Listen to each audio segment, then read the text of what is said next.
फर्जी वायर। तो आज हम कुछ ऐसे ही कैपेसिटर से रिलेटेड या रेजिस्टेंस, जो फर्जी वायर रूल है ना भाई, वो रेजिस्टेंस के लिए भी फॉलो होता है, रेजिस्टेंस नेटवर्क के लिए, और सेम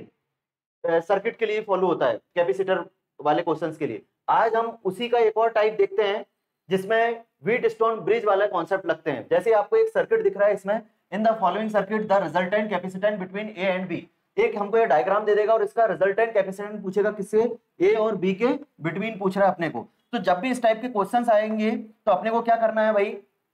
तो अपने को देखना है कि इसमें कितने वायर है। अगर 5 वायर है या 5 रेजिस्टेंस है या 5 कैपेसिटेंस है, तो 5 कैपेसिटर या 5 रेजिस्टेंस अगर यहाँ पर कनेक्टेड है तो अपने को ये थोड़ा सा माइंड में जाना चाहिए कि 99% चांस है कि व्हीट स्टोन बैलेंस कंडीशन हो रही होगी, पॉसिबल है। तो होती क्या भाई व्हीट स्टोन बैलेंस कंडीशन, उसको समझते जरा। तो व्हीट स्टोन ब्रिज या wheat stone bridge balance condition,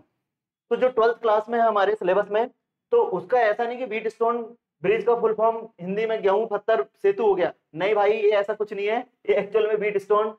scientist का ही नाम है, ठीक है। जैसे बैट बॉल अपन ने देखे, बॉलर या बैट्समैन का नाम बैट है, तो आपने देखा ये, बस वैसे ही सिस्टम यहाँ पर भी है। तो एक्चुअल में होता क्या है, ये होता क्या है व्हीट स्टोन ब्रिज। तो एक व्हीट स्टोन साइंटिस्ट थे, उन्होंने क्या करा, 4 वायर लिए और 4 वायर को इस तरीके से उन्होंने अरेंजमेंट किया। वो हालांकि रेजिस्टेंस के लिए क्या, वो कैपेसिटेंस के लिए भी फॉलो होता है। तो उनने 4 वायर को इस तरीके से अरेंजमेंट किया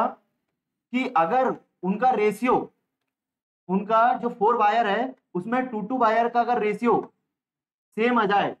अगर 2 वायर का जो रेशियो है वो अगर सेम आ जाता है, तो इनके बिटवीन अगर हम कोई एक वायर लगा दिया जाए तो फिर करंट फ्लो नहीं होगा।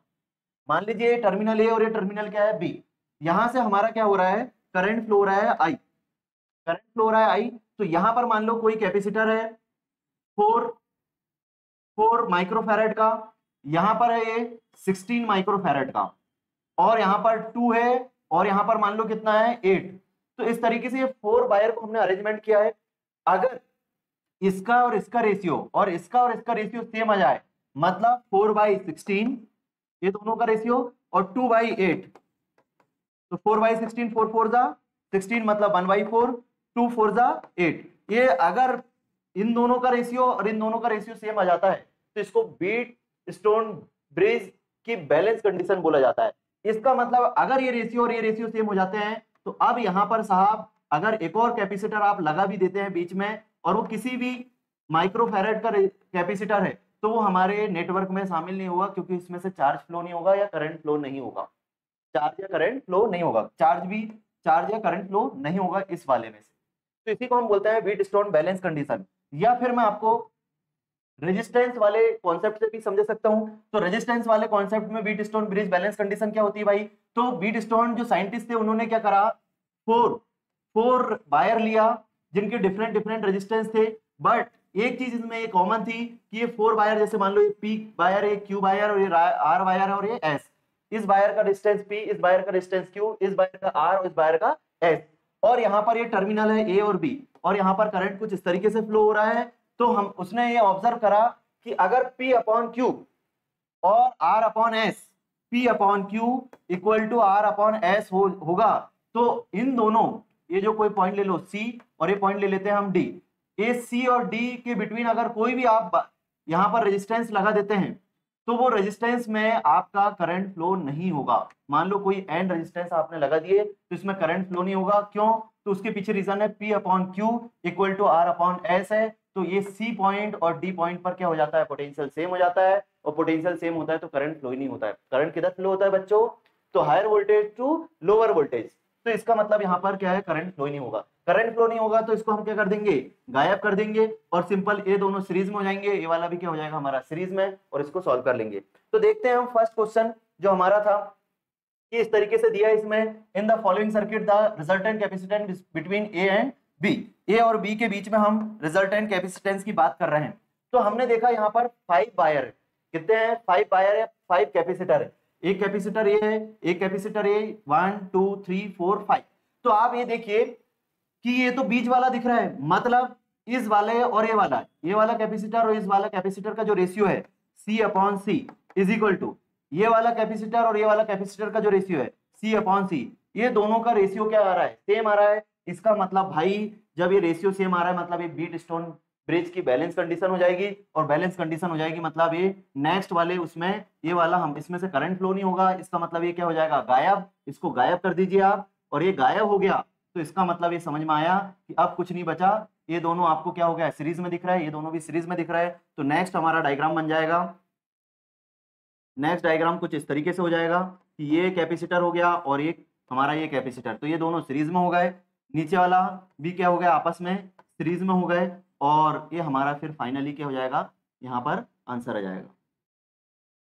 ये बी। तो ये टर्मिनल बी टर्मिनल ये दोनों सीरीज में है, तो आप जानते हैं कैपेसिटर जब सीरीज में रहते हैं तो कैसे ऐड होंगे भाई, तो 1/C,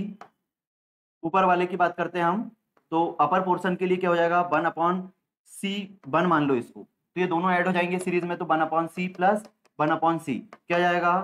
2/C, और डिवाइड करेंगे हम इसको पलट देंगे तो C1 क्या आ जाएगा हमारा C1 is equal to C/2, और आप जानते हैं सीरीज में हमेशा जो कैपेसिटेंस आता है वो क्या होता है डिक्रीज आता है, मतलब यहाँ CC था तो ये क्या आया C/2, तो ये सीरीज कॉम्बिनेशन क्या क्या आ गया भाई 1/C करे तो 2/C और पलट दिए तो C/2। सेम हम क्या करेंगे भाई नीचे वाले का भी क्या है CC कैपेसिटेंस है, ये भी दोनों सीरीज में है, सीरीज में है क्यों, क्योंकि जब यहाँ से हम करंट चार्ज फ्लो कराएंगे तो इसमें से Q1 चार्ज फ्लो होगा और यहाँ डिवाइड हो जाएगा वायर के कारण Q2, तो ये दोनों में Q बन जाएगा, इन दोनों में Q बन जाएगा, तो ये दोनों सीरीज में हो गए, इसमें भी Q2 जा रहा है, इसमें भी Q2 जा रहा है, मतलब ये दोनों भी क्या हो गए सीरीज में हो गए, तो इन दोनों सीरीज में हो गए, तो इसको मान लो नीचे वाले पोर्शन की कैपेसिटी क्या है C2 है, तो C2 है तो वो क्या आएगी ओवरऑल C2 इस 1/C2 सीरीज में ऐड होगा तो 1/C प्लस 1/C, इसको भी सॉल्व करेंगे तो C2 क्या आ जाएगा जैसे इसका C/2 आया सेम इसका भी क्या आ जाएगा C/2। अब ये दोनों का C/2 आ चुका है, C/2 और C/2, अब ये दोनों ये मान लो C1 है और ये वाला ओवरऑल क्या है C2, ये दोनों अब क्या हो जाएंगे पैरेलल, क्योंकि इस पूरे पोर्शन में Q1 जा रहा है इसमें Q2 जा रहा है, मतलब ये क्या हो गया पैरेलल हो गए, पैरेलल हो गए, इसका मतलब भाई ये समझ में आया हमको कि अब जो फाइनल जो आंसर आने वाला है तो वो क्या आने वाला है कि ऊपर वाला जो C1 है जो आया हमने सॉल्व करके लेके आया तो वो क्या आया C/2 आया, कितना आया भाई C/2, और सेम नीचे वाला भी सॉल्व करे तो कितना आया C/2। और अब हम देखेंगे कि ये दोनों अब कैसे हो गया भाई पैरेलल में, क्योंकि यहाँ से Q चार्ज फ्लो हो रहा होगा तो इधर डिवाइड होगा Q1 और इधर डिवाइड होगा Q2, तो ये दोनों क्या हो गया सीरीज में और वो सॉरी पैरेलल में होगा, क्योंकि चार्ज डिवाइड होता है तो उसको बोलते हैं पैरेलल कॉम्बिनेशन। तो C/2 तो हाफ हाफ, जब अपन पैरेलल की बात करते हैं तो पैरेलल में कैसे ज्वाइन होता है तो C dash is equal to C1 plus C2, parallel में सिंपली ऐड होता है फॉर्मूला लगता है, तो क्या हो जाएगा C1 क्या है C/2 plus C/2 half half कितना हो जाएगा 1, इसका मतलब इसका ओवरऑल आंसर क्या आ जाएगा C। तो यहाँ पर इक्विवेलेंट कैपेसिटेंस क्या आ गया भाई C। तो आप क्या कर सकते हो भाई, तो इस तरीके से इसका मतलब ये समझ में आया कि आपने अगर बीट स्टोन ब्रिज वाले क्वेश्चंस या इसको इसकी अंडरस्टैंडिंग है तो आप किसी भी रेजिस्टेंस या कैपेसिटेंस से नेटवर्क वाले जिसमें 5 रेजिस्टेंस हो या 5 कैपेसिटर्स हो तो उसमें से बीच वाला क्या होगा हमेशा गायब होगा, इसलिए मैं बोलता हूं कि ए लगा डाला तो लाइव जिंगा लगा। ठीक है, तो नेक्स्ट डे आपके लिए होमवर्क है जो कि प्रीवियस ईयर का क्वेश्चंस है, इसको आप सॉल्व करिएगा और इसका कमेंट बॉक्स में equivalent capacitance between A and B आप बताइएगा। Okay, thank you.